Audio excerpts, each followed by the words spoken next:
Derrick, how did that hard hit that forced that fumble in the second half, how did that feel? It felt great. To come out in the second half, the message was, come out in the second half and finish. So to get the team going and cause that play as the momentum shifted and things like that, it was a great start, and I feel like it was for sure a tone setter, and the energy was there, and it was just a great feeling. Derrick, 3 straight weeks with a turnover in the red zone on the opening drive. Talk about what you guys were able to build off of that opening interception there by Josh today. He did an amazing job. For him to come back and make that play, the coaches, everyone did a great job. And we always talk about starting fast, in the first half and in the second half. So, for that to be a thing, three straight weeks of getting to pick the first drive, it says a lot about the defense, how we're coming out, and, all those in the red zone. So, we are giving up yards. They're driving the ball, but for us to have composure that early and still make plays, it says a lot. What do you think has been the biggest factor in how this team has gelled defensively, and how do you, from your perspective, how well do you think this 3-3-5 system on the back end is coming together? Oh man, I feel we're hungry. We have a defense that's kind of new to everyone, but we're coming together and we believe in each other. It starts from everyone. Not just defensively, but the entire staff, the support staff, the equipment staff. Everyone is buying in, and we all believe in each other. Coach Saz is doing a great job of just leading from the front and telling everyone, it's going to be a dogfight, but we have to believe in each other. And I feel like that's the thing that you're starting to see. You're starting to see 11 guys on the field, no matter what phase of the ball, that believes in each other and believes in the common goal. Your thoughts on putting a donut up on the scoreboard, and then also Brendan mentioned he's buying donuts tomorrow. What's your favorite? Oh man, shout out to Sorbs. But yeah, in college football, that's hard to do.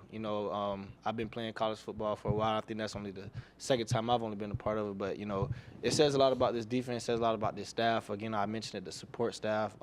Everyone just going in. All the way to the scout guys in practice. I feel like this is such a hungry group and such a team with such a chip on our shoulder. Something like that, it just gives us momentum and just gives us confidence to just keep going.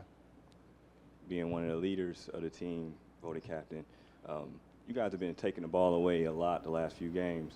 When the first one gets taken away, is it kind of like, I want to be the next one to get a turnover? Yeah, it is. That's something that's emphasized in practice. That's emphasized in, kind of the culture that we want to build. We want to have that ball hawk mentality, whether it's, forcing fumbles, recovering fumbles, or interceptions, and even on special teams. That's a part of defense. That's a part of football. Last week we had a turnover in there. So anytime we can, create a turnover, create momentum, change the game, we want to do that. And again, I always take it back to the staff. They're emphasizing that in practice. We're doing, drills in practice and things like that. So it's nice to see it translate. You talked about gelling in the 3-3-5, but what about following Coach Veit specifically and how he's been able to bring this group of new faces together and kind of build the defense that he's trying to build?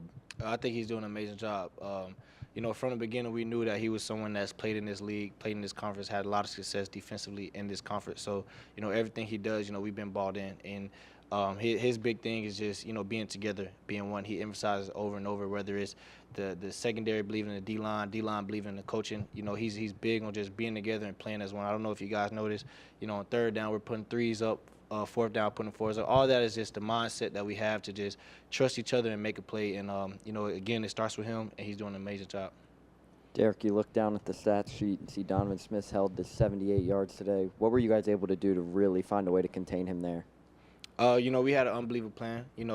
We had a lot of respect for them and their offense and, him and, what he can do and what they can do offensively. They're a Big 12 team. They're a team that had dynamic receivers, dynamic playmakers all over. So a ton of respect for them. And we went in with the mindset that, it was going to be a dogfight. So each and every play we were locked in our assignment.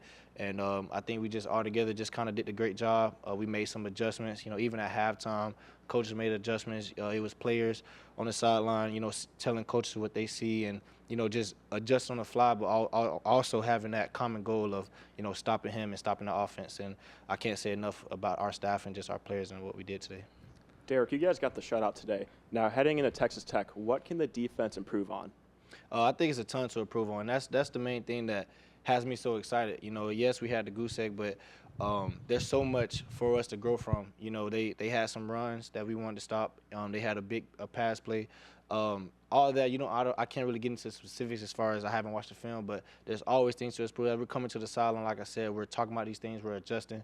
So just to minimize some of those explosive plays, minimize some of those runs, and just ultimately just continue to just play collective football and feed off the offense and feed off the special teams. Any questions for Derrick? Thank you, sir. Well,